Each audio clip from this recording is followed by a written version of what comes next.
Welcome one and all, it's time for yet another red hot spicy tingling tournament report, this time Deadzone.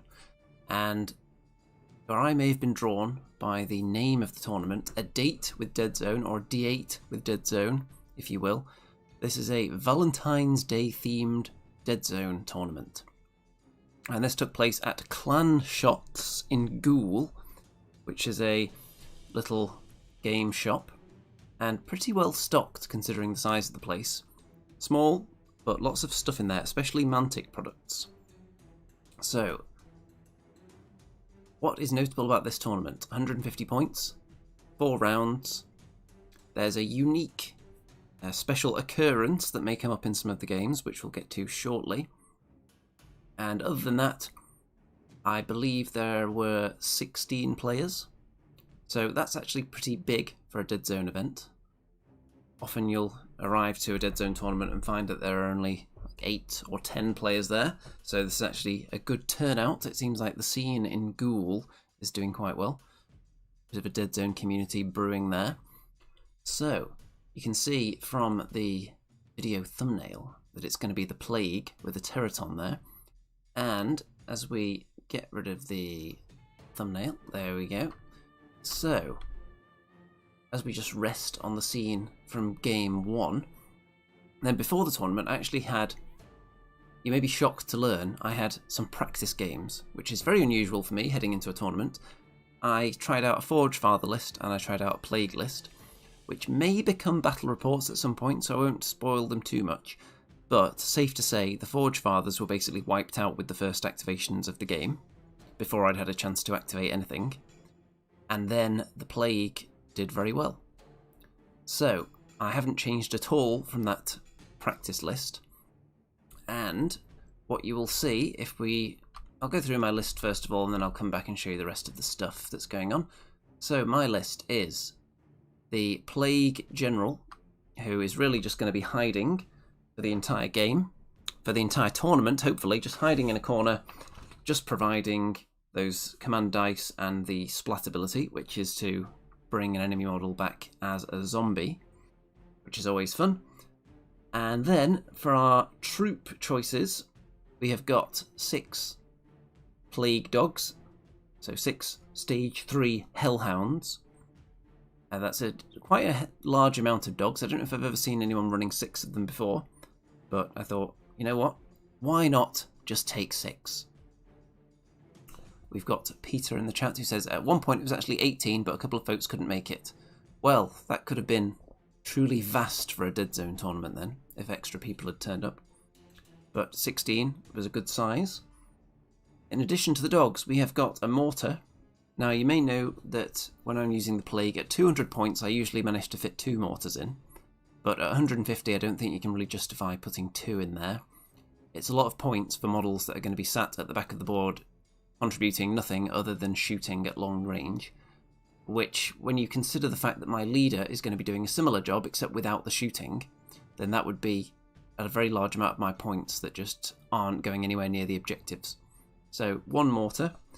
Then we've got 2 Plague Teratons, who one of the MVPs of the Plague list, in my opinion.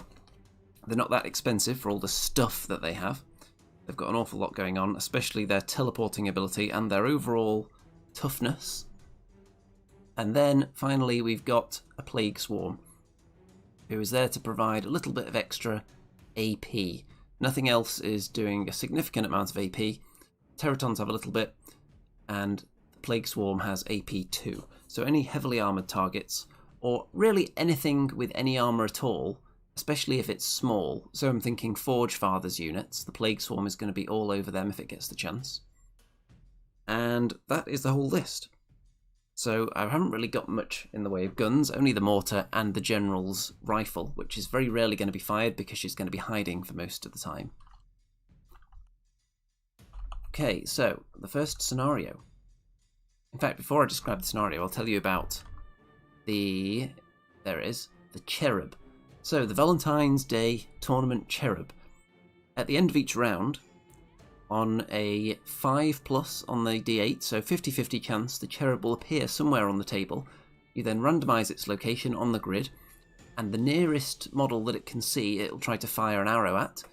If the arrow hits, then that model will activate first in the next round and charge straight towards the nearest visible model and try to give it a hug. So that will be an attack that can't do any damage. So it could cause a very expensive model to start sprinting backwards away from the enemy, if you're not careful. Or it could just go after a model that's totally inconsequential to the game and not really affect anything. Although that model that it does fire the arrow at will be considered activated for the round. So it's basically taking a model out of the round, 50-50 chance, and then it has to land in the right spot. So it's more than likely that in most instances it won't do much, but occasionally it could be game swinging. So that's the little bit of randomness. We're playing the strength in depth scenario first. So we've got 2 1-point objectives in the middle, and then there are 2 very, very juicy objectives in each corner, like so. So if you've got a lot of models, like I certainly do, then you're going to want to get onto the juicier objectives. If you've got fast models, which I definitely do as well, you're going to want to get to the juicy objectives. So you can see for the setup area, it's kind of a square, but then you've got this little piece cut out of it. So it's like a square cake with a piece taken from it. I really have to put my models usually sharing a cube with another model. Not only for lack of space, because in this one you actually get quite a bit of space to set up in, so I could put a smaller number of models in each cube, but also you have to consider how close they're going to be to the enemy and how close they're going to be to the objectives, and what kind of firepower the enemy are throwing at you. If, for example, they've got long-range mortars, maybe don't put 4 dogs in a single cube, because there's a good chance all of them could just get killed immediately as soon as the game starts. So I've got my 3 dogs there who are going to be heading for this corner, 3 dogs heading for this corner, because they can get there quite early, especially if I get move dice and I can get onto those 2-point objectives very rapidly. And then, if the enemy want to come in and try and take those objectives off me, that's when you'll see the likes of the Teratons leaping into the fight and the Plague Swarm. And for this first round I'm up against the Nameless. So let's go through this list, shall we? Now, the leader, which I believe is that one, under the building, is the Psychotroid. I've got the old Force book out here, the Force list book, so I can actually get the names of the units correct. So, we've got the Psychotroid, and that has a few different abilities. So it can psychically stun a unit, suppress a unit, or invigorate a unit, which takes away the activation from them. So it basically allows a model to act twice in a turn.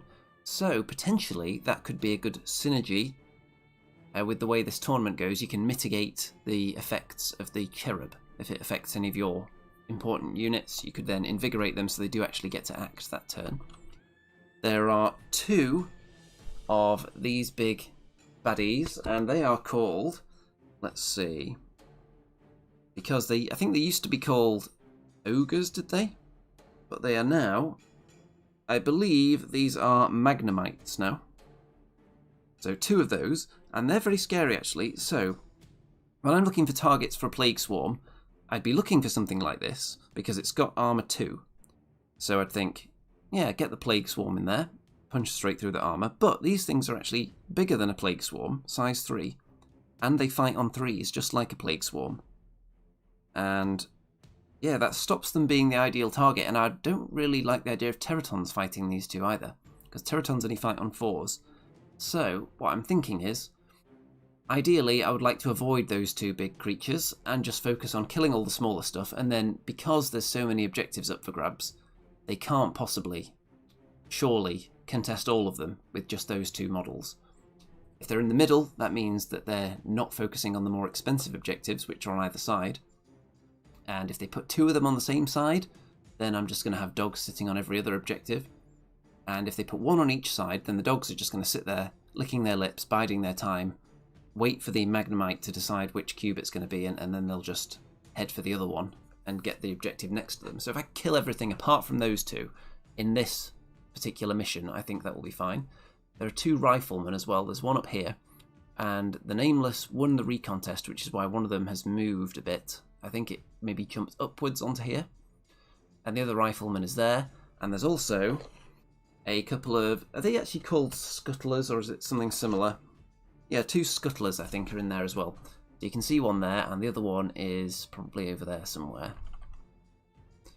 So it doesn't feel like there's a lot in there, but then when you look at the stats for these Magnemites, they are actually pretty immense. So it doesn't actually tell me in here how many points they are. Let's see, 35 points each. So quite a bit more than a Plague Teraton, who rocks in at 24, I think. So, yeah, Magnemite more readily compared to, I would say, an Aberration with these stats. And looks pretty tasty. It's also got AP 2, by the way. So the only things I have with armor are the Teratons, then you have armor 1. So I wouldn't be too keen to fight those, but like I said, if I can kill everything else, that would be great. So because I didn't win the recon, I'm not going to be going first, but I've got a couple of splats. And because I am a decently high model count force, any extra models I bring in are just going to kind of double down on that. So if I can raise a zombie anywhere, an enemy that wants to kill it means they're not spending that turn killing a dog. So it's just wasting their time by creating extra zombies. Whereas if I just had, for instance, a load of big stuff, then the enemy could probably sacrifice one little model to go and kill a zombie that's just been raised, because they're not going to scratch the bigger stuff anyway. But anything that would target a dog ordinarily is also the kind of thing that's going to have to deal with a zombie. And a shoot dice, which is always good because it means the mortar's going to be able to fire twice, assuming it's still alive. Never want more than one of these, really. And my opponent, who's got more command dice than I do, and in fact you can see the list right there, it's even got some notes on it. Look at that. Very professional, keeping track of all the special rules there. So a couple of splats, and a shoot dice, a fight, and an extra activation. Extra activation and going first is usually quite powerful, especially if you can get an extra activation and 2 shoot dice, and you've got 2 very potent shooty units, because you're going to be firing off 4 shots before the enemy have done anything. So you'll notice that very early in the game, this Magnemite is on its side, because the mortar's landed on it. And yeah, it also killed a rifleman, which is really nice. It immediately killed the rifleman and then scattered this Magnemite. Didn't do any damage, but I really just wanted to scatter it and take the chance that it might send it further away from me. But I think it actually brought it closer. But it is down, so it's not going to be able to move as fast now. And then I've moved my dogs towards these objectives. Obviously I didn't get a lot of move dice, so I can't just go straight onto the objectives, so I'm just staying kind of in cover, waiting to pounce on them next turn with the Teraton there as backup. And you can see that I turned the dead rifleman into a zombie as well. So that's going to just be annoying for the enemy. And my other Teraton teleports inside a building. There are the 2 2-point objectives are down here. This is the top right as I look across the table. So my Teraton is totally encased from the enemy's point of view there, so it isn't going to be shot while inside this building, and then I can just teleport straight out of there. Anytime you can find an enclosed space or a big solid wall to hide the Teraton behind, always a good idea, because that way you're not going to get suppressed. Even if you're not against suppression weaponry, then people will often fire for effect at Teratons to try and suppress them, or set them on fire, or anything they can do to try and hinder their movement. A Scuttler does get onto a 2-point objective immediately, and I think that's because it was able to activate twice after being invigorated by the leader. So a nice little move there, and it's going to bag a couple of points at the end of the round. I've got my Plague Swarm onto a 1-point objective, and other than that, I'm not holding any of the others yet. So really it's going to be turn 2. You can see there is a Magnemite lurking right there. So I'd be hesitant to put a dog on a 2-point objective at the start of next turn, because they're just going to get instantly killed by a Magnemite. So instead of going on there and claiming 2 points, it'd actually effectively be claiming 3, because it'd kill the dog easily and then claim the objective. So I'd rather wait, see what the Magnemite does if I get the opportunity, and then put a dog onto the other 2-point objective. And if the Magnemite wants to leave the objective to come and kill me, then it means they're not picking up 2 points. Plague Swarm I feel like is going to be not very contested except from this rifleman. So 2-all at the end of the first round. Mine was from a kill, and that is from the 2-point objective that the Scuttler is on. Into the next round, and the Nameless go first again, and the Rifleman actually one-shots the Plague Swarm to death. So the Plague Swarm, despite being tough, can't do anything if your opponent just rolls a lot of successes against you. So Plague Swarm just killed by the Rifleman. And as we get a bit later in the turn, the Magnemite does make its move onto this cube, which is why one of the dogs has gone onto this one. The other two are just sitting there. They're going to spread out even more probably in a minute. I send other dogs onto 2-point objectives. One of them goes in and kills the Scuttler, and the other one onto a 1-point objective, and the Teraton, I believe it's the Teraton down here, gets onto this objective. My other Teraton, who is still in there, I'm not sure if it's still there or if there's another picture coming. But yeah, put 2 dogs on there, because this way, the Magnemite, if it wants to pop out and kill this dog, unless it's got a move dice to actually do that, then it wouldn't be able to get back again. If it wants to move in here, unless it's got a fight dice, it's only going to be able to kill 1 dog, which means that wouldn't be enough to take the objective off me. So it may end up having to just stay on there claiming 2 points and not accomplishing anything. And a big, really expensive unit like that, while under some circumstances that would be fine, just sitting on a 2-point objective for the whole game, when the rest of your forces are dwindling, then you really need your big models to be out there killing stuff, and it's not near anything valuable that it's worth killing at the moment. So it's looking very good for me objective-wise. There is prey, actually, which has been applied to that Teraton, which is why it was staying in there. So I think that's the Rifleman. They put the prey token on anything they hit. I think it's a hit. And prey means that anyone else attacking that model in the future is going to get an extra dice. So that's why that Teraton is hiding, because if it goes out and gets killed, it's just going to give away free victory points, and there's nothing really imperative I need to do right now, because I'm holding most of the objectives, and the only stuff that I could target at the moment is the Magnemites, who I don't like their chances against, especially with a prey marker. I think I've killed both Riflemen at this stage as well, so the points are racking up, and of course at 150 points, you need 16 victory points to win, and I'm already at 12 after round 2, my opponent is on 6. So it's looking very good. I'm very confident that I'm just going to win in the next round, because really, even just this area here with the dogs, I don't think my opponent can really do anything about that. So unless I crazily get some of my units killed and move them off objectives, it's looking very good. Lots of fight dice, so the dice gods obviously want me to get into a fight this turn. And my opponent's got some splats and a bit of a mixed bag. The Cherub does come in this time, and I think it could see this dog, maybe. But it may have missed with its arrow, actually. I think that was the closest thing it could see, but I believe it missed. So, we've got Craig in the chat. So Craig is actually the tournament organizer for this event. So if I'm going to launch any harsh critique at the rules pack for this event, then we've got the man himself waiting to hear it. No harsh critique so far. So the Cherub didn't have much effect there. It didn't come in the previous round, and this one, I believe, failed to hit the dog. And you can see a Magnemite has steamed in there, killed the dog, and it's sitting on a 2-point objective, but it's not going to be enough to save the game because I'm just on so many of the other objectives. And the dog and the zombie hanging out at the back. I think what I believe happened is I mortared the Rifleman off this balcony. I think it fell down there, and I sent a dog in. The dog didn't do the job. The zombie stood up and went in and killed it. So that zombie that I raised at the start, doing the work, and because I'm still sat on all the other objectives, it's just resulting in a 19-10 win.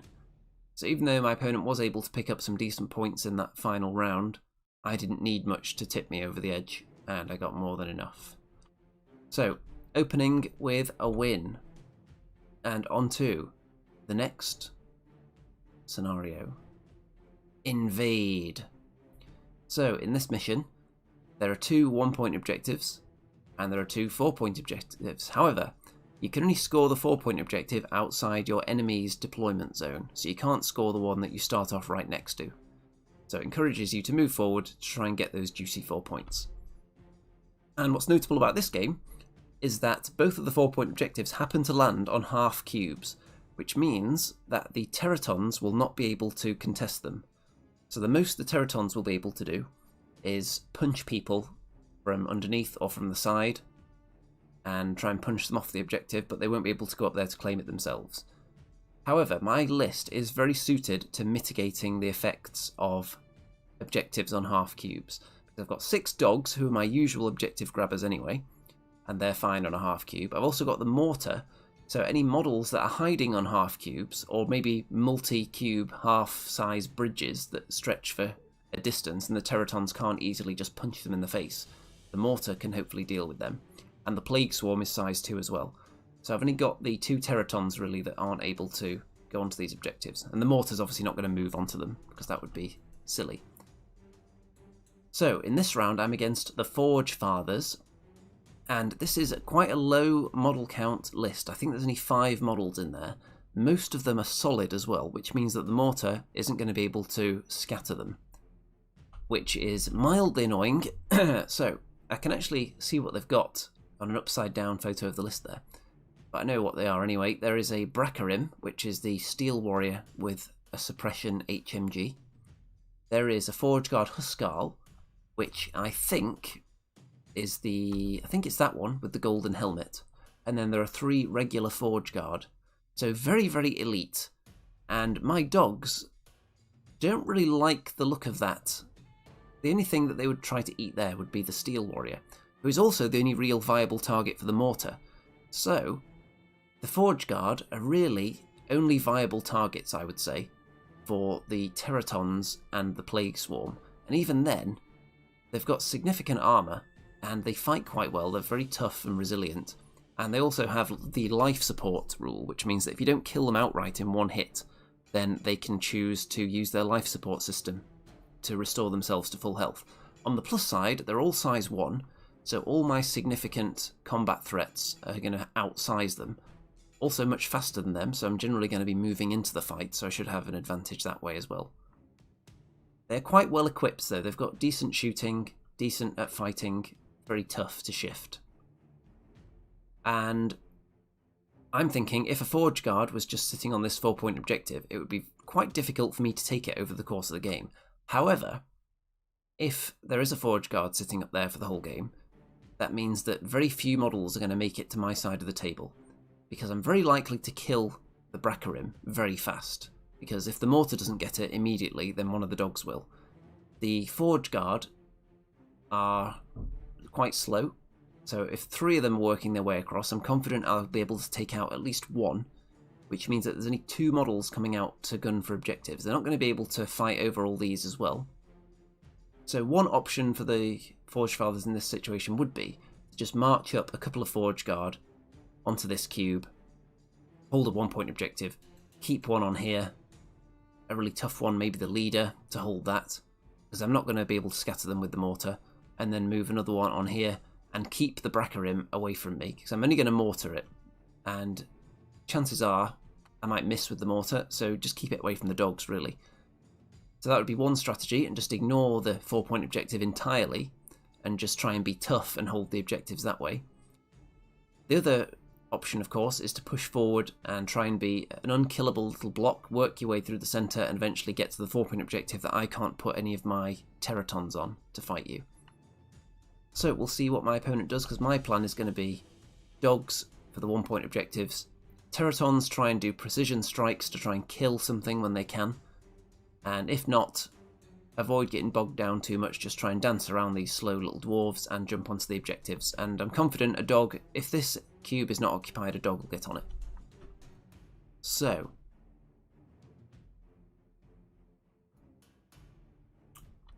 let's have a look at the setup. So this one doesn't have a missile launcher, by the way, it's just on the model, but they're all just regular Forge Guard, which are still very significant. They're quite a threat, and here's my setup. So got the mortar and the leader in this corner. I've got Teratons in the spots they're less likely to be gunned down, and the dogs either hiding behind a bit of wall or just one to a cube if they happen to be out in the open, just to make sure they're not all going to get suppressed by the HMG. And the mortar goes very early in the game. I think the Forge Fathers won the recon, and the Braccarim moved into a good firing position, but didn't do anything. And then the mortar knocked it down to here, and then immediately after that a dog goes in there and kills it. So as predicted, the Braccarim is dead very fast, and now the dogs and the mortar don't have much they can kill, so they're going to be spending the rest of the game firing and just hoping for a lot of good luck, or dancing onto objectives because they're very fast. So the dogs are all going to be heading up on this side, and because there are 2 Forge Guard over there, There's one that was central. Let's have a look. If I go back a second. So yeah, there's 2 on this side, 1 in the middle and only 1 on the right. So I'm going to focus more dogs on the right, where there's less to threaten them. Got a Teraton up there. The other Teraton has gone behind this solid wall. So Plague Swarm is lurking there as well. So if any of the Forge Guard want to come forwards, the Plague Swarm is the one that I would say is most likely to kill one of them, because it cancels out all their armour. However, the Splat for the Huskarl does reduce the AP of an incoming attack by 1, which means that it is going to boost their survival chances against my big monsters significantly.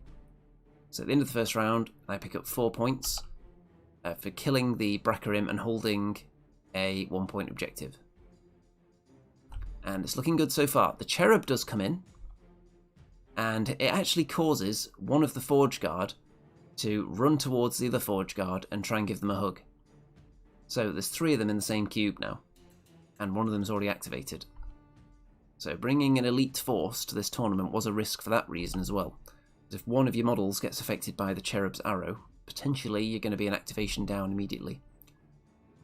The Huskarl is being quite bold. Instead of attacking anything, it's moving towards my 4-point objective. And you can't argue the logic of that too much, because that 4 points is very significant. So if you can get to it, why not? On the other hand, you're bypassing things that, if they move into you, can potentially do a bit of damage. But the Plague Swarm already had friends in the cube, so if you were trying to kill the Plague Swarm, you'd really want to do that with shooting, or while it doesn't have friends next to it. So I do decide to send a Teraton in, actually, after the Huskarl, but the Teraton doesn't do very well and gets wounded as a result. And over here, though, Teraton goes into that bundle, and there's also a dog up there that went in afterwards, and lots of killing took place there. I say lots, but I think I killed at least one of them. So I picked up 5 points for that turn. So one of them's up here. The Huskarl is there. I think I killed one in this cube, and the other one is still there. So I'm holding both 1-point objectives with dogs, who aren't really going to be under any threat for the rest of the game. And you can see, once you start taking out a couple of these very elite Forge Fathers, they don't have the bodies to compete anymore. Even if the leader gets onto this one, the Plague Swarm is only a quick jump away. So that's still a big threat. And the Huskarl isn't that likely to kill the Plague Swarm in one go.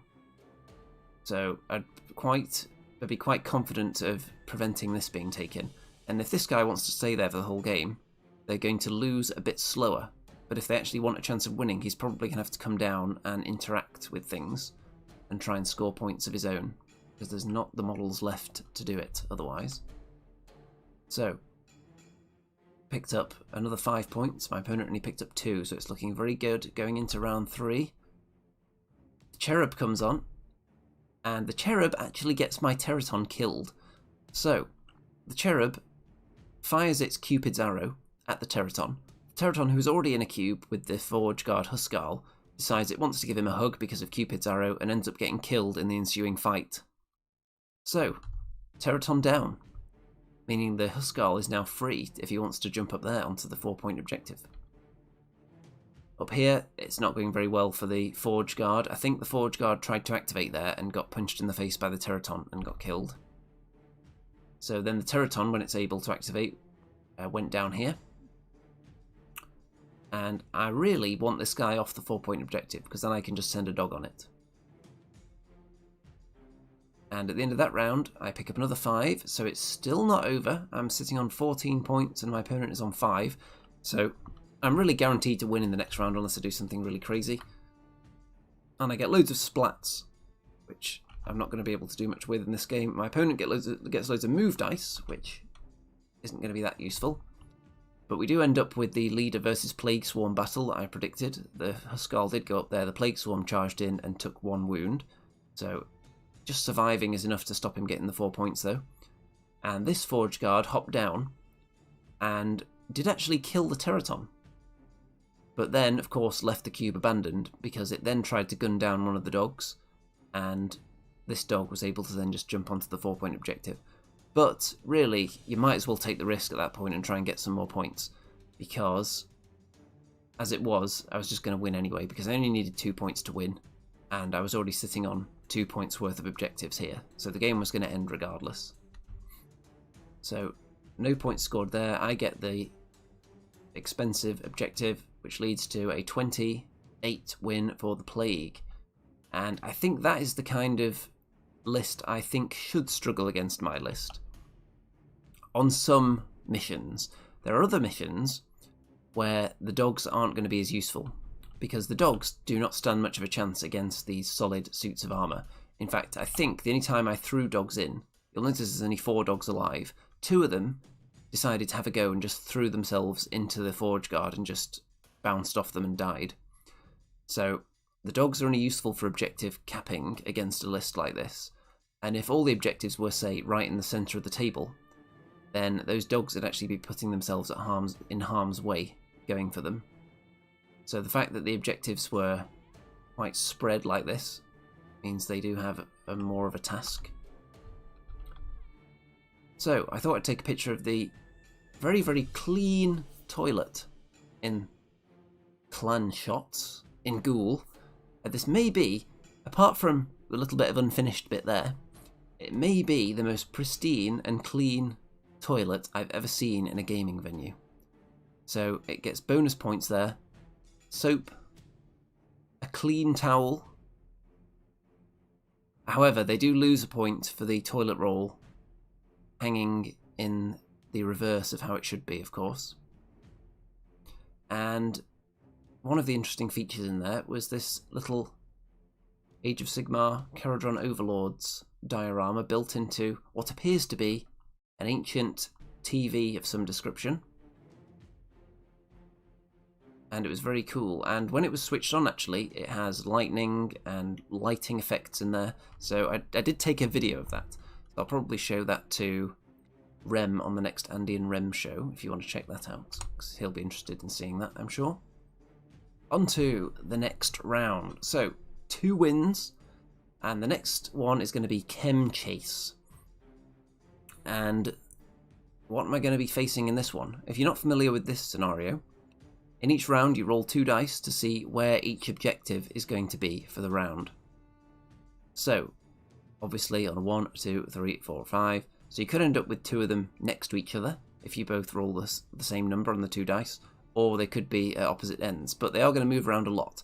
So if, for instance, that Forge Father list that I was just playing against was in this mission, there's a chance that they're going to be stuck without any objectives for the whole game, because they're so slow. If the objectives are bouncing from one end to the other rapidly, then they're really just leaving their fate in the hands of the dice gods, and where the objectives happen to land. My army is very, very suited. My strike team, should I say, is very, very suited to this kind of scenario where they have to get from one place to another quickly. Teratons teleporting, dogs moving very fast. I've got enough models to cover both ends, so I'm feeling good about that aspect of it. And I'm against the Plague. Okay, so I'm going to have to go to my source, the Force Lists book, because there are some of the Plague units in here that I'm not actually that familiar with, because I haven't used them and I do not own them. So, it has some similarities to my list. It also has 2 Teratons. And, oh, we've got Clan Shots Gaming in the chat. Says, I'll fix that toilet roll first thing tomorrow. And I should hope so. That's the kind of thing that gets you a 4-star review instead of a 5-star, I'm afraid. Unless, of course, the only time that kind of toilet roll hanging situation is acceptable is if there are cats in the building. Because otherwise they can unravel it with their claws, can't they? So under those circumstances, it's okay. But any other time, it's a big faux pas. So I've got the Plague section open here. So, let's see, what do we have? Okay, so one of them is the stage, I think it's the stage 2A Sentient is in the enemy list. So let's have a look at some pictures. But the game's already underway when these pictures are taken, but you can see there's 2 Teratons. There's a mortar, so that's in common with my list. There are 2 dogs rather than 6. There's a leaper in there somewhere, And there is the Stage 2A Sentient, who is a size 3 agile, 4 hit point, fighting and survive on 4s, speed 2-3. And yeah, it's just pretty tasty. And it, let's see.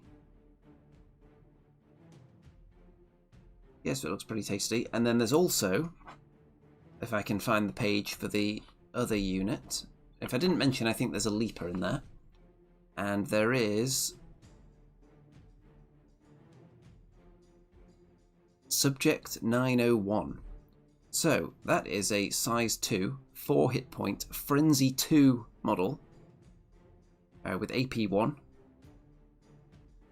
And it costs the same as a Teraton. So that one's a living legend, so you can only have the one. But there are more fighty, powerful units in this enemy plague list than I have. I just have the superiority on numbers, which might be good in this scenario. And I also win the recon roll, which means I'm going to be able to hopefully win the mortar supremacy battle, because I think these lists are very evenly matched. So the first thing I actually do with my mortar is scatter the enemy mortar by landing a shot on it, and I also knock down one of the Teratons. So you can see that this guy, which I think that one is the... Is that the Sentient? That might be the Sentient. Has got onto the 2-point objective right there, that appeared there, and the other one is over at this end.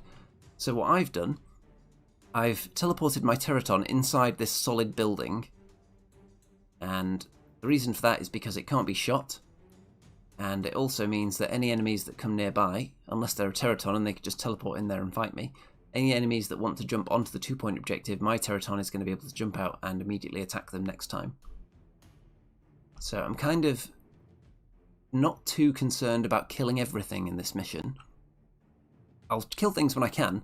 I'm going to focus on trying to keep the Teratons and the mortar at bay with my mortar, and then try and just outmaneuver with my dogs and try and get the objectives while they're far from the enemy. So in the first round, oh yeah, interesting point. I never open crates with my plague at all.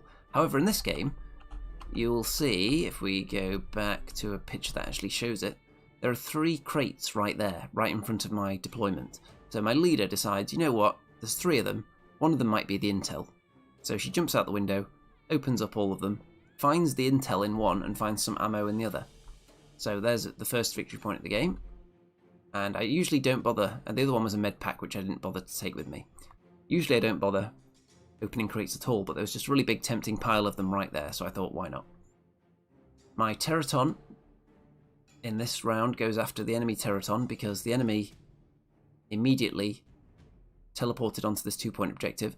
And when it comes to Teraton versus Teraton, in some instances you can kind of get into a bit of a pillow fight with them because they can struggle to crack through each other's tough and the amount of hit points that they both have. So if there's going to be a fight, you want to be the one to get there first. And by that I mean you want to be the one to move in first, not actually arrive in the cube first. So you want to wait for the enemy to arrive somewhere and then you move in on them. So you're the one moving in, so you get the bonus dice. However, you can't dawdle about it, because if you allow the enemy Teraton to land there and then get support in there, for example a dog, then suddenly, if you were moving in, you would be very tempted to just fight the dog instead. Because if you're fighting the Teraton, it's suddenly even again, so you've lost your advantage for moving in. So unless you're in a situation where you have lots of extra dice from command dice that you need to get rid of in a fight, then suddenly you don't want even odds here. You want to tip them in your favour, so if you're the one moving in, that's what you want. And then if you can land a wound, then it edges it even further in your favour because you're going to have further bonuses next time you fight with those wounds. So big juicy models that are very evenly matched, you want to be the one moving into the fight if you get the chance, but you also don't want to allow them to sit there and build up support in the same cube. And of course Teratons are size 3, so they can have a dog in there as support. The Leaper, and I believe this is the Subject... What's it even called again? Subject 901. I think that's Subject 901 there. If it's... I think that's that one, and that one's the Sentient. If that's incorrect, I'm sure someone will let me know, but I think that's right. So, at the end of the first round, it's very, very cagey at the moment. There's a bit of a fight going on there, but no kills really being scored. Both of the objectives are currently... They do have models on them, but I've just given up this one to the enemy because I don't want to throw my dogs in there to just die. So the only thing that I can look to do is throw a dog in to attack the enemy dog, because that way I could just stay there on the objective and defend it. The cherub does come in, and it actually affects the... Let's see, I think it affects something down here. One of the enemy units. And I believe it was the leaper, or this guy, and they were forced to run towards each other and try and give each other a hug. So, yeah, I think it was this guy, the Subject 901, who had to go towards the leaper, I think. And you'll notice the leaper is wounded. That's because I decided to attack it this time while I get the chance. So my other Teraton comes in, which was... Where was my other Teraton? I had one down here. The other one may have been around here somewhere. But I do manage to get it in. And the dog comes in as well. And it's on 2 wounds, so it's really in bad shape. Where have the objectives gone, though? Well, one of them has moved here, which is why the Teratons have shuffled their fight this way.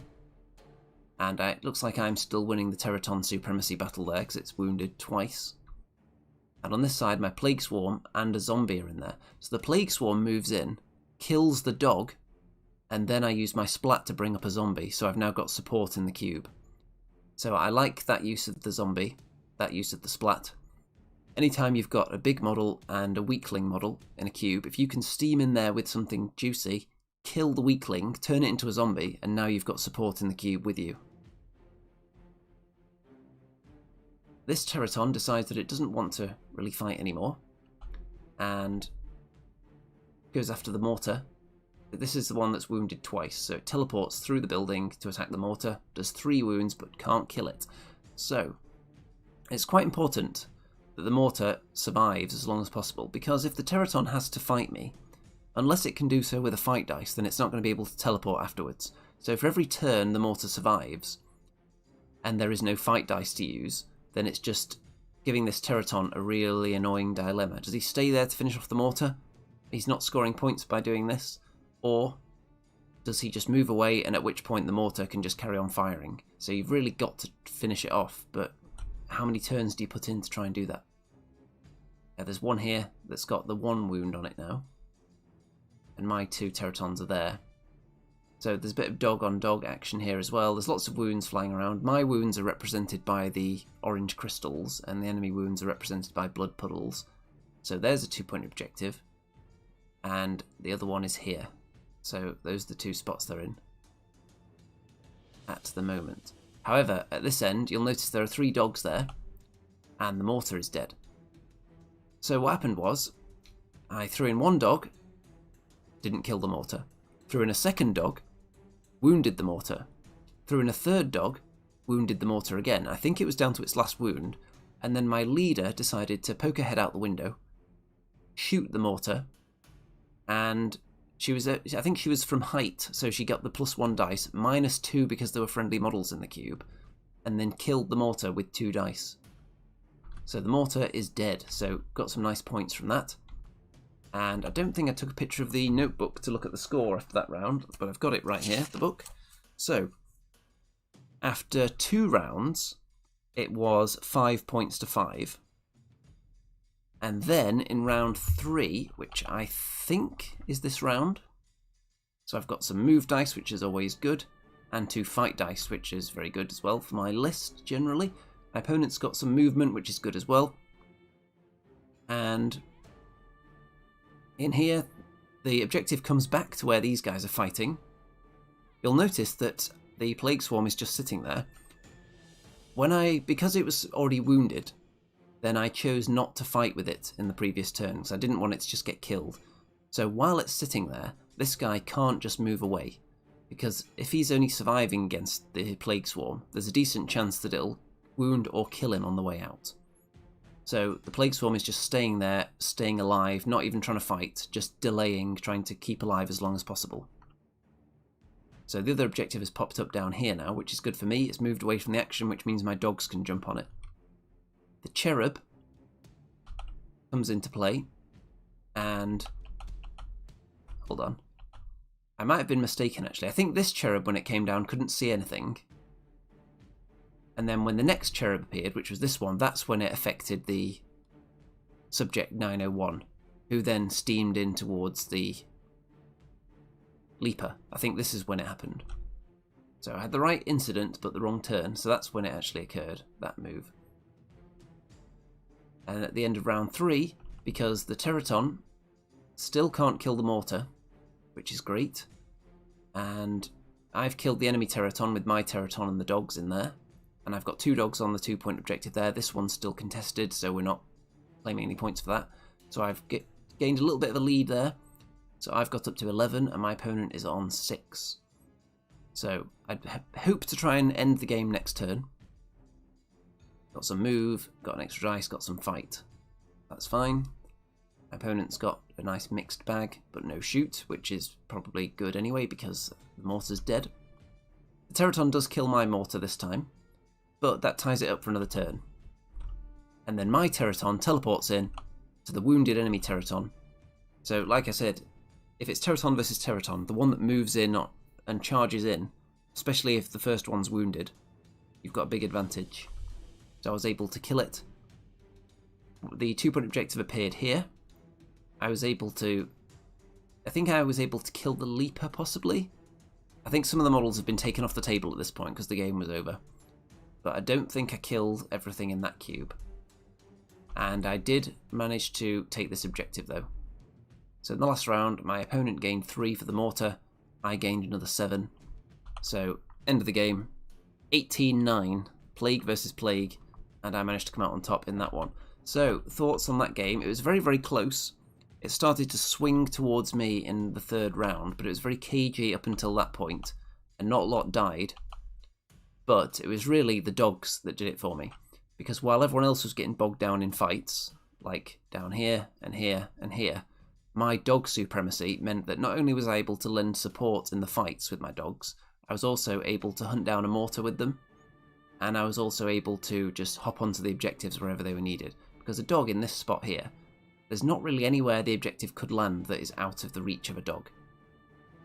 Especially when there's move dice as well. And with multiple dogs, obviously one here and one here, there's nowhere they can't reach for the objective to land. So they just did very well for me there. And on to round 4. So, 3 wins, 3 not steamrollings at all. I haven't won any like 26-3, no results like that. I had a 19-10, 28 and an 18-9. So they've all been fairly close by win standards. They've not been utterly crushing victories by any means. And they've all been competitive, I should say.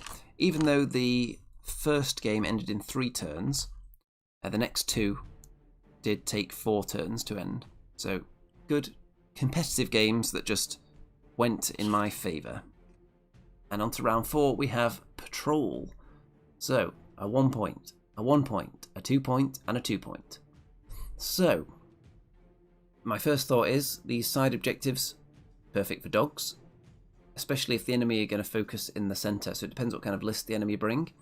But if they're bringing a bit of an elite list, maybe they can only afford to go for the centre, which means the dogs would just be able to sit 1 dog on each of these objectives for the whole game. That would be the dream. And then just fight in the middle with everything else. So, my deployment down here, I've got Teraton there, Teraton there. So the Teratons are on the ends, as they can get closer to the enemy or further this way as fast as possible. And I win the recon role in this game, which means I'm going to be able to move a Teraton closer to the enemy. So I'm going to be able to move this one here. I can move it 1 cube. 3 dogs in a cube. And I don't really have any choice because I only have 5 cubes to deploy in and I've got lots of models. My leader is in this one with the Teraton. If I put a dog in there with the mortar, it just makes it an obvious target for anything that's shooting. And here we've really got all the cubes crowded, unfortunately, because I just don't have enough space. My opponent has Marauders. Now, what makes this really interesting, other than it being the final round on the top table, is that this list is the modified version of a list that my Plague practice game was against. And my practice game went very well, so this list was then tweaked based on that to bring something more competitive to the table. So let's turn in the Force list book to the Marauders, so I can hopefully give you the accurate names of all the units. Let's see. Here we go. So on the old Marauders page, now the leader is a commando. It's a commando, I think it's the sergeant. Let me just see. Yes, so the splat is, I think, obscenely powerful. So, a commando may re-roll any dice as part of a fight, shoot, or survive test.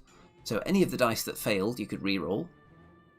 Or if you really needed to get a load of 8s because you're really up against it, you could just re-roll even a hit if you wanted and try and get an 8. So, yeah, I think that's a really, really powerful ability.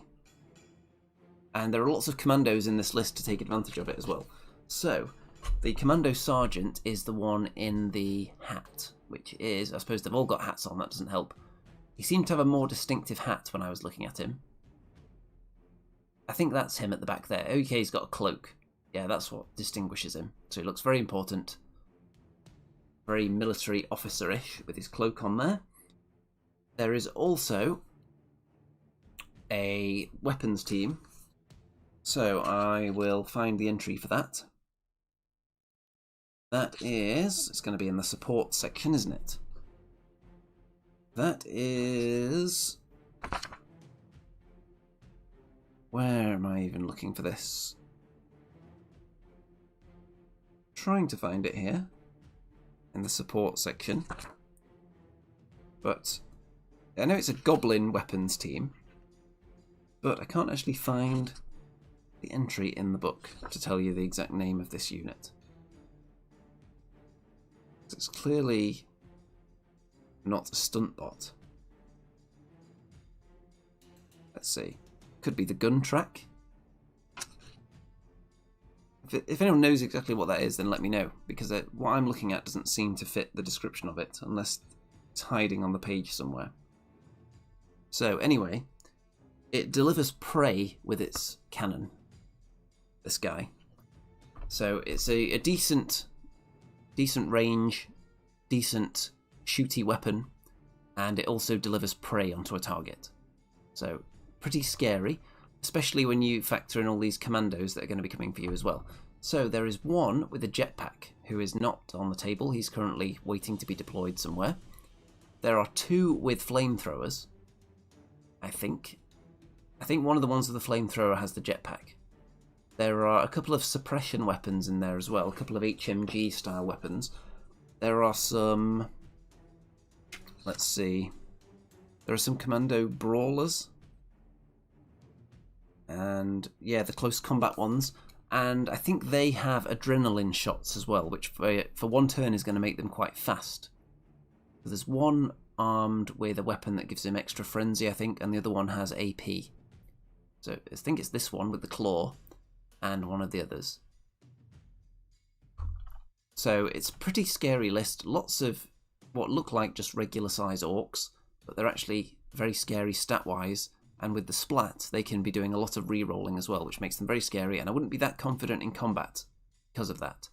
So, because there's a decent number of them as well, the old send a dog out onto an objective strategy, and just ignore it for the rest of the game, and the dog won't be harmed, might not be too viable. So, we'll see.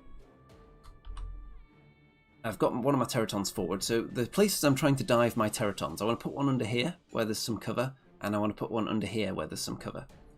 You can see the 2-point objective there. There's also a half wall there. So if I can get dogs up here, then they're not going to be shot down. And down here we've got bits of cover, but there are holes in the walls. There's just a solid wall there, and there's some very solid walls here. So this is a good approach for Terratons. You can see that the commando with the jetpack has landed on the roof there. And that's really laying down the gauntlet to me. So, with having the first activation, I decide I'm going to fire the mortar at him. My opponent gets lots of move dice, which when combined with the adrenaline shot makes those commandos very scary. So the mortar shoots. Not only does it do a couple of wounds and pin the weapon team, it also kills the guy on top of the tower with one shot. So that is a great start for the Plague. We've taken the weapons team out the round for this round because there are no shoot dice, so it's not going to be able to fire this turn, and the jetpack is dead. So immediately some points on the board and a pin of the enemy weapon team. However, the commando, or is it actually a commando, or is it just a regular marauder with a rocket launcher? I don't know if the commandos would be allowed them. Might just be a regular marauder. Or are they all just called commandos? Let's see. Either way, it's a dude with a rocket launcher.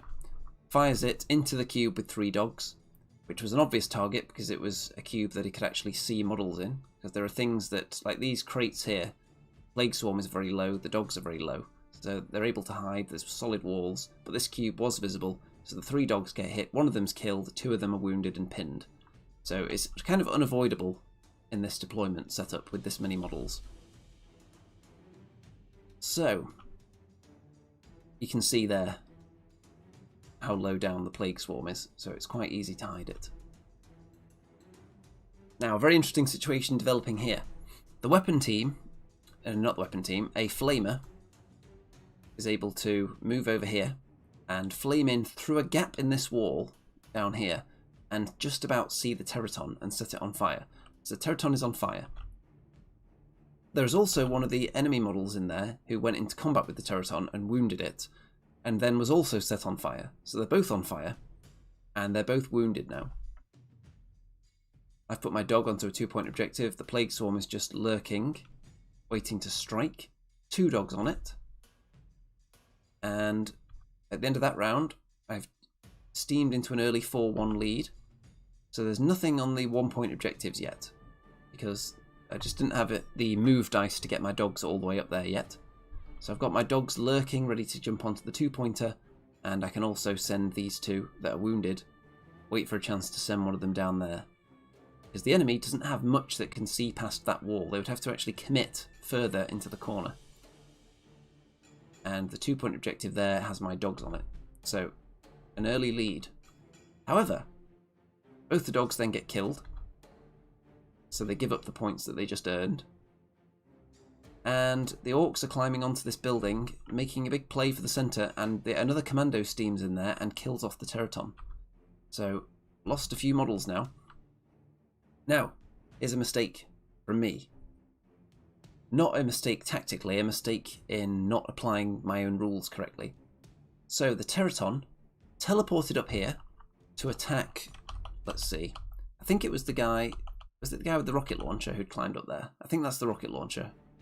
So the Territon teleported up there, fought the rocket launcher, but didn't kill it. I think I only wounded it. And then I had to use a fight dice to finish it off. So what I could have done, if I'd remembered that Terratons do actually have knockback. And I always forget that they have it. So what I should have done is knocked back the rocket launcher into this cube here, and then used a move dice to move the Territon in there to finish it off, so I would then be in the same cube as this Marauder. Or even moved in there and killed the healthy one. But either way, I would have been able to have the same end result of killing a model, but I would have also been in the same cube as this guy, which means the Territon's going to be more difficult to shoot, and this guy doesn't just have free reign to do what he's about to do, because the Plague Swarm got pinned. So I just flipped it upside down in the cube and left it there. However, again, this is actually a mistake. This is just kind of lazy, and you feel like it shouldn't matter at the time, but then it does. So when I turned it upside down, I just left it in the middle of the cube, thinking, okay, it's pinned, I'll just flip it over and not think twice about it. That then gave this guy an open shot against it. So when I was turning it upside down, I could have just tucked it against the wall. It's the kind of thing that you don't often think about when it's happening, but there's no reason not to do it, and opponents are going to take advantage of that if you just lazily positioning your model in the cube. Just because they're pinned doesn't mean you have to flip them down out in the open. Just keep them tucked in the corner. Because he was in the corner to start with, I just moved him into the middle when he got pinned. So Plague Swarm's dead as well. So we've lost some of our big hitters, but we are getting onto the objectives now. Got a dog onto this one. This Teraton then gets the prey marker applied to it, which means that it's going to be quite easy for the commandos to kill it, I feel. And I get a wounded dog onto this 1 point objective here. So I'm going all out trying to score the objective points now because the actual fight isn't going my way. And the other dog, because I suspect I'm going to need all my dogs alive at the end of the game, this one just hides. So it's out of the line of sight of all the enemies because it's wounded. The enemy commander, the sergeant, moves on to this 2 point objective here with a shock baton that he found. And we've got more commandos coming in to fight Teratons. Teratons getting wounded. And a human fist there. So I'm scoring points here. So I don't know if I took a picture of the notebook, but at the end of the second round, where I lost a lot of models, I was 4-1 up, you may recall, after round 1. Round 2 I scored 6 points and my opponent scored 9. So it was 10-10 at the end of round 2. So, if we could kill anything from each other's side, there's a good chance that we could both pass 16 at the same time in the next round. If we could kill a significant model, if we could kill 3 points worth of models and hold 3 points worth of objectives, which seems likely because it seems very unlikely that my opponent is going to be able to shift these dogs because they're so well hidden. And it's unlikely I'll be able to shift this commando sergeant from the 2 point objective, and this guy could jump down onto the 1 point over there. So if we can kill 3 points of models, for example, a Teraton, or if I could kill the gun team and a single marauder probably, then we could head for a draw. So that was my thoughts after turn 2 when we're both on 10. It's quite feasible we could both get 6 points in the next round. So next round, the mortar fires off and kills the weapon team, so that's a great start. Finishes it off, it was already wounded as you saw. So it's now dead. However, I lose the Teraton. So at this stage, my opponent is almost guaranteed to get over 16 points. I just need to kill something else. This marauder is up here fighting the dog. These two are holding on to the 2 point objective. And the enemy commander moves on to the 1 point objective. My dog that was here activated and killed the marauder that was in there on the 2 point objective, sharing with him.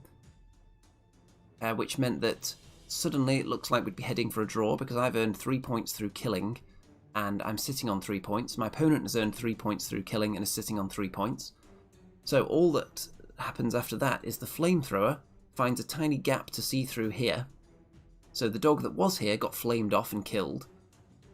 Another dog that I was hiding down here climbed up and jumped onto the objective, got itself into a position that the final marauder, who was under here, wouldn't be able to see no matter where it went. So the dog, my backup dog that I just hid to keep it safe, turned out to be very important. So my opponent, with that scoring there, moves on to 17 points, and I move on to 16, which means as we both pass 16 at the same time, it is a draw. Look at that.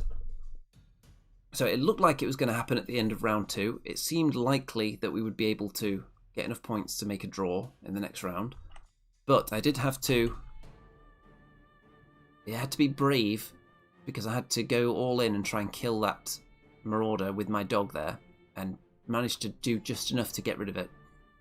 And what I was hoping to be able to do is, with this wounded dog down here, because I already had a dog there, so if it had survived being flamed, then this dog could have then been used to try and attack the enemy leader. Because if I'd killed that and taken the 1 point objective, obviously that would keep my opponent on 15 points, and I would have passed the threshold on my own. Obviously it's a long shot that a wounded dog could take down a commando sergeant, but it would be switching a guaranteed draw into a marginal chance of a win. So it would be worth going for. And in the end, that dog did get killed, which meant that the wounded dog had to then be the one to take the 2 point objective. So ended in a draw. And overall, that was a very, very tough game for both sides. And again, the dogs being the MVPs, taking the points, getting the objectives. The enemy list, I think, was tailored to deal with my Teratons. They were very, very powerful in combat, those commandos. And the ability to put prey counters on the Teratons as well, and we had not much terrain on this table. So apart from down here, I didn't have another good spot, so maybe I could have just put both Teratons under here so they couldn't be shot. But I thought it was safe under there. I didn't spot there was a gap in one of the walls down here that the Teraton could be flamed through. So, all in all, I've got to be happy with getting a draw out of that, because if it was going to go either way at the end, it looked like the Marauders were going to snatch it, because I had to kill the Marauder with a dog in order to claim the 2-point objective, which is what I needed to take me to 16, whereas the Marauders were almost certain to keep their claim to jumping over the line because they had these easy, uncontested objectives. So, ended with a draw, and what did that do for the leaderboard? So, the way this tournament was scored, I believe you got 5 points for a win, 3 for a draw, 1 for a loss.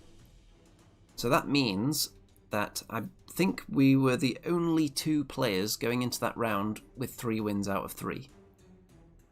Which means that if we get a draw, then we're guaranteed to be first and second in the table.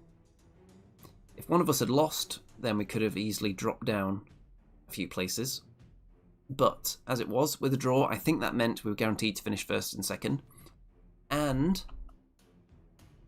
I can exclusively reveal it would have come down to tiebreaker points, by the way, because we'd have the same amount of tournament points. So it would come down to whoever scored the most victory points in their games. And I can reveal that I won by about 3 victory points gap. So, I only lost that game, well, it was a draw, but I was 1 victory point down in the draw. So if it'd still been a draw, but I'd lost a couple more points, given up a couple more points in the last turn, it could have cost me the whole tournament. But in the end, I did finish first. So this plague list, very, very good. I think for the most part, I used it quite well, apart from forgetting a few of my rules, like the Teraton, knocking people back. I always forget to do it. You can knock them back into a cube and then move into that cube that's maybe got more enemy models in it that you can fight. And also a bit of laziness with the positioning with my Plague Swarm when it got pinned, just lying it down in the wrong place. But other than that, overall quite happy with my performance. I think the list is very powerful. I think Plague Dogs are very, very good, very cheap for what they can do, because there are certain enemies that are much more expensive than a Plague Dog, that a Plague Dog really, really wants to see across the table. So let's think, what is really expensive but a Plague Dog would really like its chances against it? Any kind of sniper, obviously. Something like a Forge Father's Steel Warrior. Something that only has a tiny bit of armour, but it's not that great at fighting. A dog would really like that. And they're also just really good at taking the objectives. They're really fast, they're really cheap, and they're pretty good in a fight with their frenzy as well. Overall, just a good unit. Teratons, of course, are really amazing, really fast, really big and tough, and they are good at staying alive and good at choosing their targets, because you don't often get to dictate the terms of engagement with a Teraton. They usually get to decide, even if it's just putting themselves in a position where the enemy can hit them. They can still dictate the cube that the fight's going to take place in by just teleporting into it and dictating which models can reach them potentially. And in general, if you don't want to put them in harm's way, you don't have to. It depends how confident you are in their ability against the enemy in that particular matchup. So in games against the Nameless, for example, where I was up against the Magnemites, I just chose not to go near them with the Teratons because it might not end well, so I just didn't need to go near them. In this game, maybe I was a bit overconfident with the Teraton's survivability against the Commandos, and it did cost me one of them. But in the end, the draw was enough to give me first place in the leaderboard. And the prize supports was pretty impressive as well, actually. There were some quite sizable Mantic gift vouchers as prizes. So that's nice. And I believe I'm going to hold on to mine for a little bit because I've seen pictures of the upcoming Forge Fathers. I think there's been pictures of the new bikes out on the internet. So if there are going to be new Forge Fathers, I would rather see what's dropping first before I decide what to invest in. Because obviously I do like the Forge Fathers, but I don't feel like I can put out a competitive list at 150 points, unfortunately. Maybe I could, but I really like to use the Walkers, and at 150 points you don't get an awful lot in your list after them. You'd be in a similar situation to how the Nameless were in Game 1 of this event. So I'd take, for example, a Juggernaut, who is probably about equivalent in points to the Magnemite, and then you see what you can get to go around it, and you end up with, if you want to take multiple models, you want to try and get more bodies to make up for the fact one of them is so expensive. They're all quite easy to shoot down at that stage, talking about things like Brockers and Bombots. So, and I really like the Iron Ancestor as well. I'd love to fit 2 Walkers into a list, generally. That's how I like to approach things with the Forge Fathers. That's how I've found them the most fun, to take multiple Walkers, but it's not feasible at 150. Really, unless I get more Bombots. So I would like to get more Bombots because I think they're hilarious, and they are a really cheap way of unlocking the really exciting stuff. So 200 points, definitely 2 Walkers I like using. I may try and make a list that's only got 1 of them in, and just try and make it more balanced, because otherwise you come up against a couple of missile launchers in the first turn and suddenly 75% of your army's dead before you've had a chance to activate a model, which can happen when you really invest in the big armoured stuff. If the enemy has the hard counter to it, they go first, they get an activation dice, 2 shoot dice, you're eating 4 missile launcher shots before you get a chance to do anything. So I think my Plague list is quite well equipped to deal with that sort of situation, because they're not all relying on armour. So the 2 Teratons and the Plague Swarm all have tough, which means they're a bit less likely to die to a missile launcher shooting them in the face that doesn't care about armour. They've got a decent number of hit points, and the Teratons being able to teleport means you can keep them out of harm's way of things like missile launchers depending on the terrain. On an open board like this, maybe not so much, but there are some where you do have a really good hiding spot in the first turn. Not so much from the Enforcer jetbike with a missile launcher, which thankfully I didn't face at this event, but those are a real nightmare for anyone trying to hide and survive the first round. So obviously very happy with the result, and I'm not that keen on playing the Plague that much anymore. The main reason I wanted to use them here is because it was 150 points and I wasn't confident in putting out a competitive Forge Fathers list at that point level. But I do much prefer using the Forge Fathers now. If anything, I might be tempted to buy some new Plague models actually and replace some of my old ones, because some of them aren't that great. I'm not that keen on the paint job on some of them as well. Not the best. So I might, at some point, just get a totally new Plague strike team, which I think would be quite a fun project. Hopefully that wasn't too loud. I think I just elbowed the desk right next to the microphone. And yeah, Forge Fathers definitely going to be the future, especially at 200 points. So the next event for Deadzone, I don't know when it is. I don't see one on the calendar. And yeah, oh yeah, the one thing I didn't mention from that last game actually, the Cherub, which did have an impact in the last game actually, because if we just whiz back to game 4 here. So what happened was the Cherub affected my leader. I'll see if I can find the moment that it happened. So the Cherub came down, fired an arrow at my leader, and my leader then sprinted towards the mortar, which meant that that was my first activation of the turn wasted. So there it is. Yeah, so Cherub did have an effect. So there was even a picture of it, and I still didn't mention it particularly. So there you go. Thankfully it was the leader that got affected, not the mortar, because the mortar already being activated would have been awful, because the mortar is one of my most potent weapons, especially at range. So very good that it was the one model that never does anything that was unable to activate for the turn.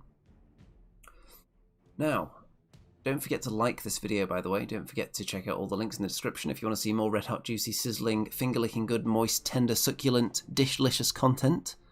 Then why not click the link and pledge all your life savings to my Patreon so that I can continue to afford to attend events and travel around playing these exciting games.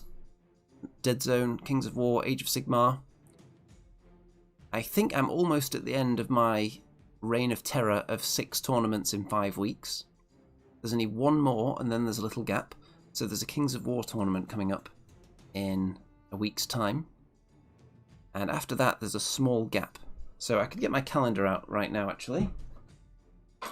Let's have a look. So, my Wargaming event calendar.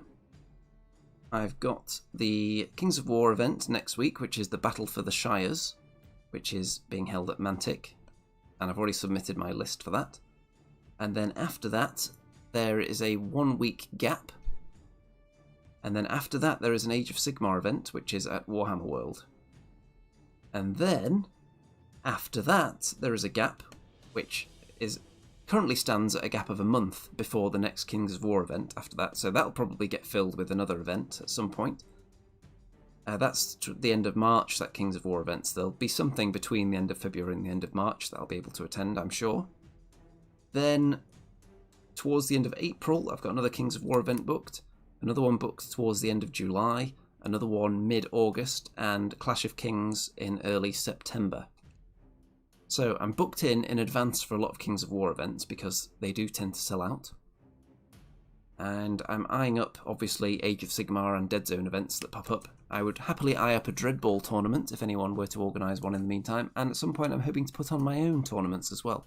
I'd very much like to run a weekend where one day is Kings of War and another day is Deadzone, so that people don't have to attend both days. They can just do one, or they could attend both at a slightly reduced price. I think that would appeal to a lot of people. And I've got some interesting ideas on scoring for tournaments as well, and the way that they're scored. So, I can go into it a little bit here. So Deadzone in particular, I think has real issues with the way it's scored, usually. So this particular tournament, I was much happier with how this one was scored. Just having a flat amount for wins, a flat amount for draws, and a flat amount for losses, and then only using victory points as a tiebreaker. Because sometimes at Deadzone events you'll have, if you win by 5 points, then you get an extra point, or if you win by 10 points, or if there is a 10 point, or if you score more than 20 points, you get this much, if you score more than 25, you get this much. The issue that creates is that if you recall the final game that I played at the Deadzone Championships, I had almost completely tabled my opponent, and there was only one model left, and I chose not to kill it because keeping it alive meant that I gained another turn to score points, which I think is a really silly reason to spare an enemy model. I think in Deadzone you should be rewarded for how quickly you end the game, if anything, and rather than rewarding you for scoring more points, because that just encourages you to maybe score less in one round to stop the game ending if you're already in a dominant position, and then you can score maximum points in the next round, and it just drags the game out, and it's not that great for your opponent if you're intentionally leaving one of their models alive just to torment them so that you can score more points. I don't think that should be rewarded. So I've got a couple of ideas on how to deal with that. One involves scoring bonus points based on how quickly you end the game, which is one that interests me a lot. And you wouldn't get points if you lose the game quickly, by the way. That's only for the winner. Maybe even giving bonus points for the loser if the game lasts longer, because it encourages you to try and hang in there and keep the game going. There's a lot of things to play with and tinker with, but I think the way Deadzone tournaments are scored in general needs a serious look. This tournament I was fairly happy with. You could still kind of maximise your victory point score by dragging the game out, but it was only used for tiebreakers, so it was less likely to be a factor at this one. So that did mitigate it a little bit. Other than that, let's see.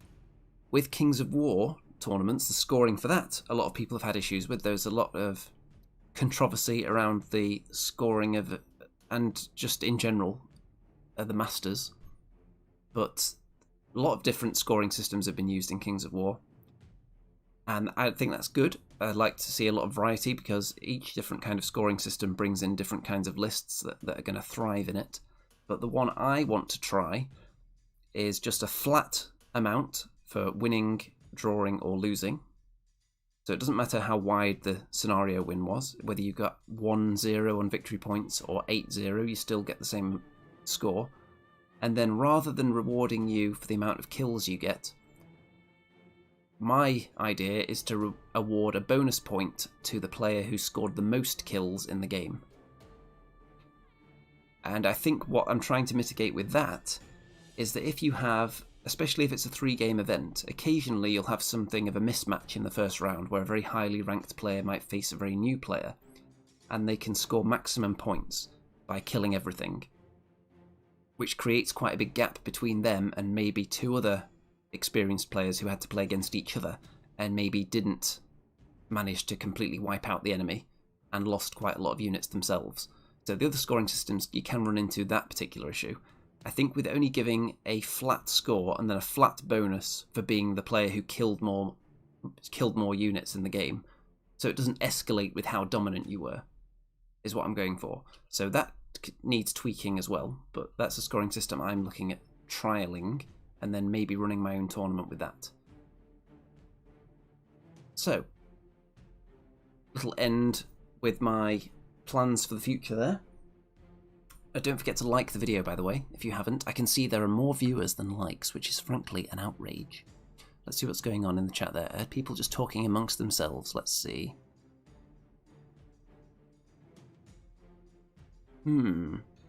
Oh, there is another Deadzone tournament coming up in March, apparently, Easter themed. So I will keep my eyes peeled for that. Let me see. I don't think I had anything for early March in my calendar. No, I certainly don't see anything, so that is a potential one I could maybe attend. I'll certainly look into that.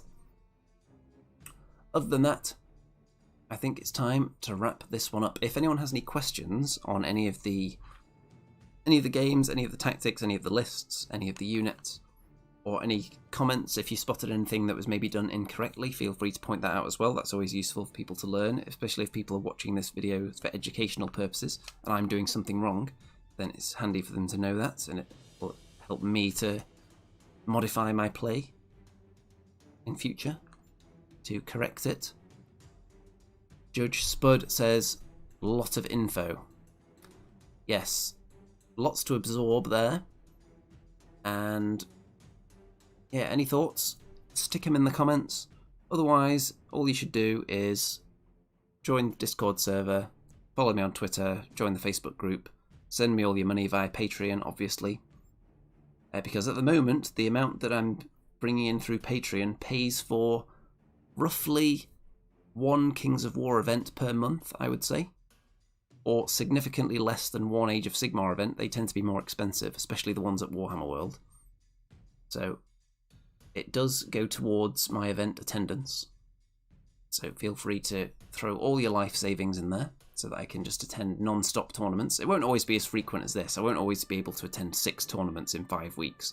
It just so happened that lots of them lined up within striking distance of me. So that won't always be the case. There will be regular battle reports coming as well. So the battle report of my practice game between the Plague and the Marauders I'll probably do at some point as well. Especially if people are interested in seeing that. Oh no, we've got a correction. It's the 8th of April, not March. Right, let's get the calendar out again. I don't think there was anything in early April either. No. So I might be able to get to that one. I'll keep my eyes peeled and look into that. So, let's just bring up the episode thumbnail again. And all that remains to be said at this point is good night out there, whatever you are.